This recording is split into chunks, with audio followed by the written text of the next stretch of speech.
soul metamorphosis. Ano ko sa spelling, Sister M, pronunciation. A journey of repentance and renewal. Na, yun nga, yung nabanggit natin sa science, Sister M, di ba?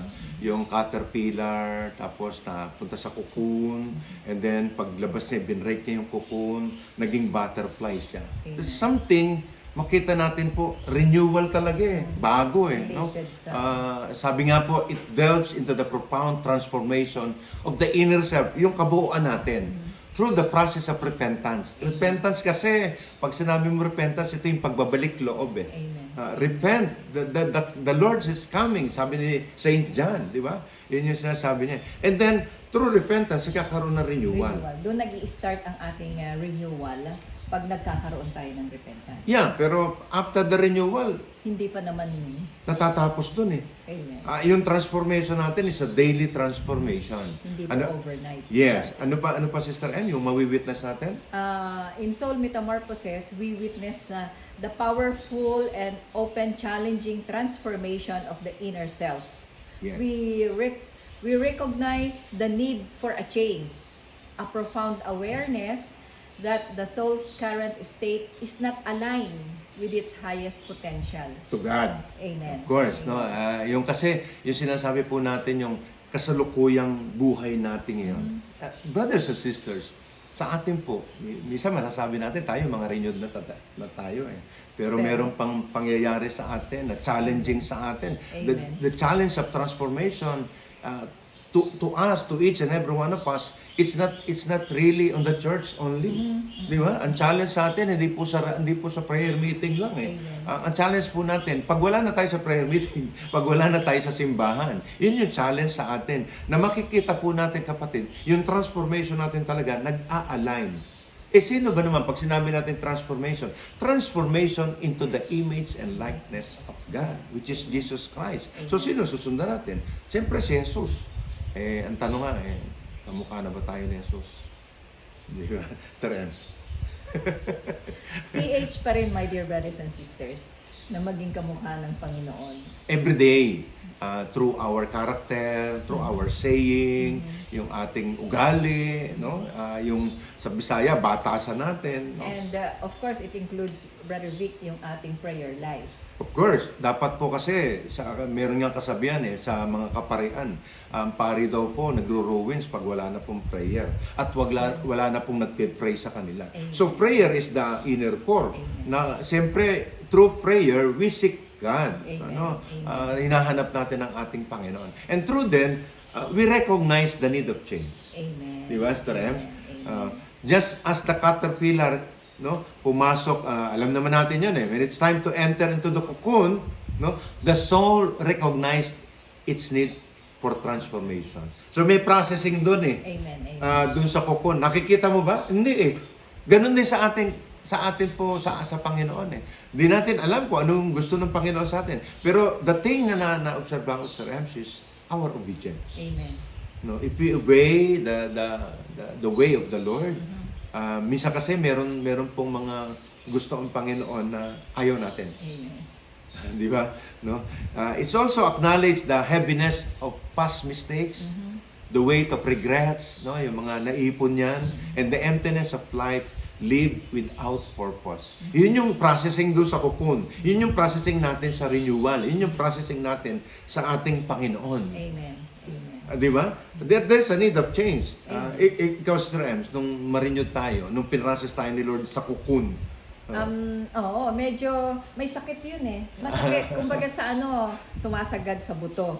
Pero yun nga, as we join the renewal, doon ko po nalaman na may purpose si Lord, na ang purpose niya sa akin is to a better one. Na medyo, hops, kakalimutan mo yung nakaraan, hops, isasantabi mo na yung mga hindi maganda, which is yun yung masakit na in human reaction, parang ang hirap, susunod ka kay Lord, pero meron kang dapat iiwanan.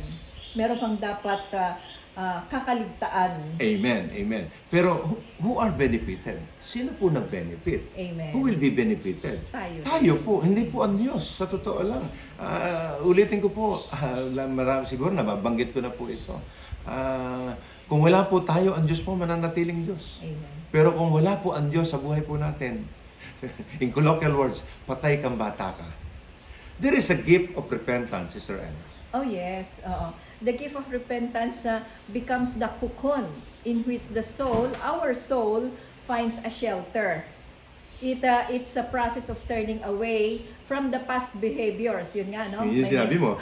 Yun yung sinabi mo kanina. Dapat meron tayong kakaligtaan na. Meron na tayong iiwasan. Meron na tayong itatapon sa basurahan. At especially sa attitudes. Amen. Oo.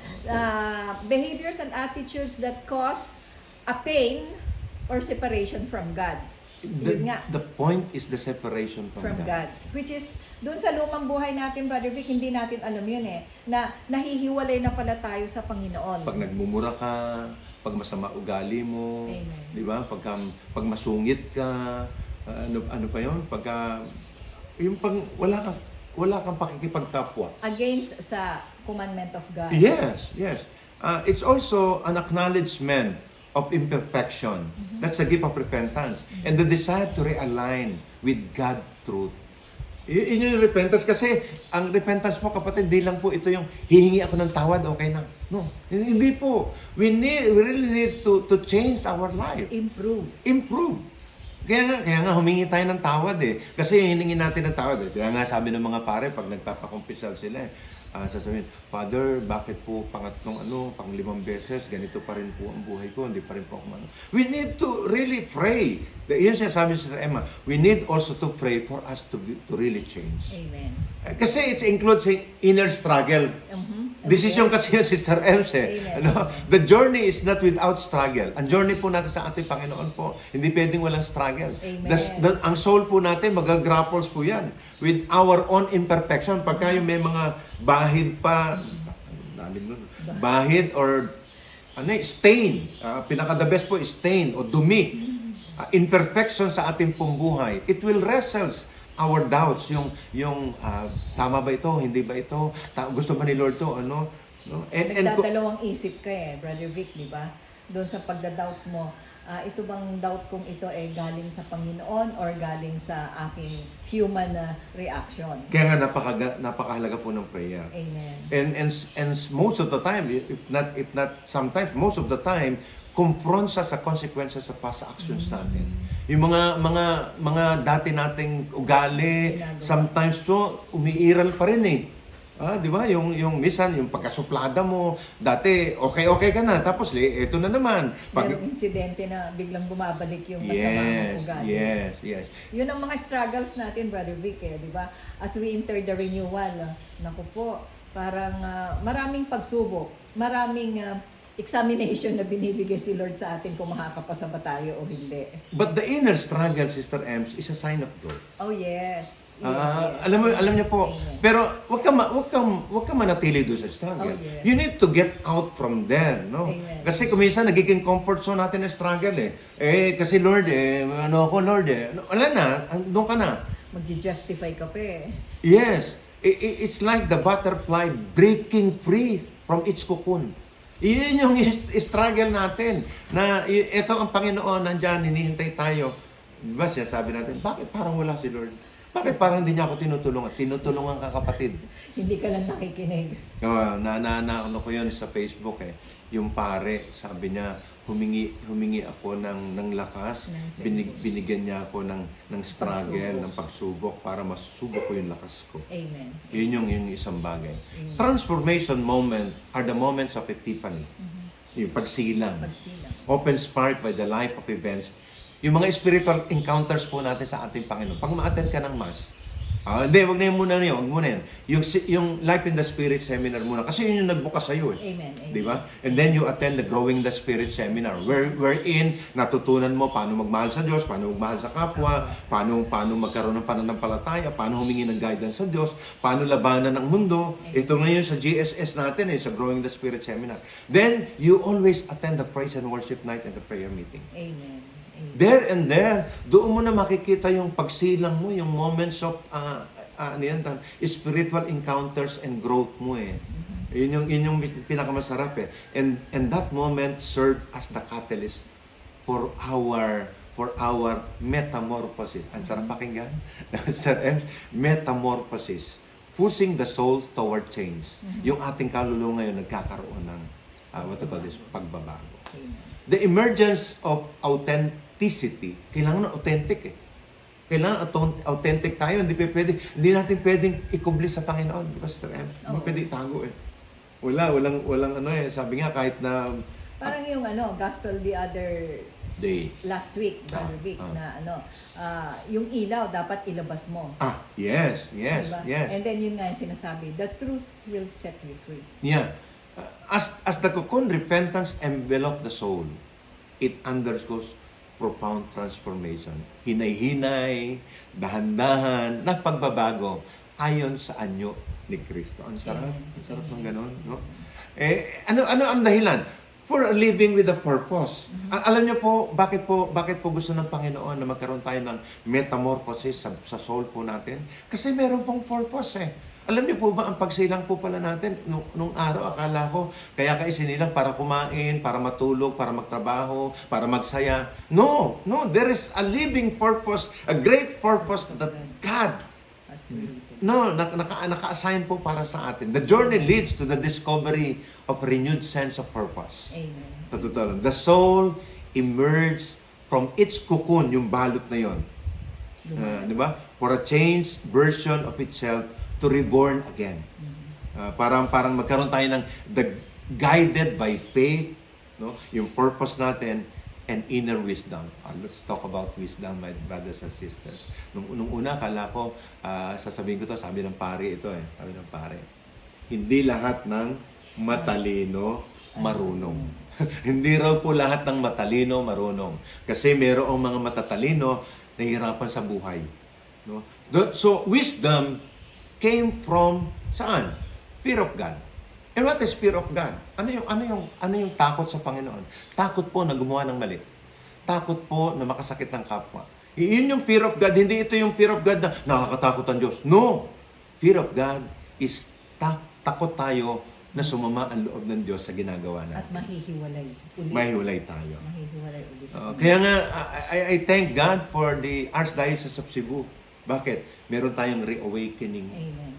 Awakening within. The soul metamorphosis is a journey of awakening or reawakening, a birth of spirit. It is a sharing to the transformative power of faith, the beauty of forgiveness. Ay, masarap yun. Masarap yun. Last 2 weeks or last month? Last month pa yun? Last month. The sister of Sister Emma. Ang sarap sa totoo lang. Lalaya ka talaga. And the capacity of the human soul to seek and find renewal. Amen. Alam niyo, pagka nagkaroon ka ng freedom, yung kaluluwa mo, karoon ng freedom, pati yung katawan mo lumalakas we are reminded that no matter how lost, how broken, how burdened the soul may be, the journey of soul metamorphosis offers hope, pag-asa, liwanag, light, horizon. Di ba? It speaks to the God's promise that through repentance and renewal, the soul can emerge from its cocoon of transformation, ready to soar to the new spiritual heights. Di ba? Ano yun? Level up yun, Sister M. Pinale-level up tayo ng Panginoon Forever changed, forever embraced by the loving grace of God. Amen. Oh my God. Let us pray, Sister M. Join us, my dear brothers and sisters, in a short prayer as we say in the name of the Father, and of the Son, and of the Holy Spirit. Amen. Cover us with your Holy Spirit, O God.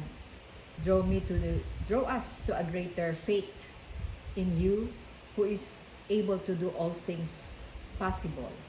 According to your eternal mercy, establish, strengthen, and reconcile us in Christ.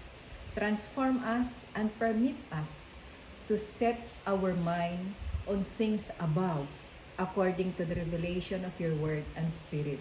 This we ask in the mighty name of your Son, Jesus, with the power of the Holy Spirit, one God, forever and ever. Amen and amen. In the name of the Father, and of the Son, and of the Holy Spirit. Amen.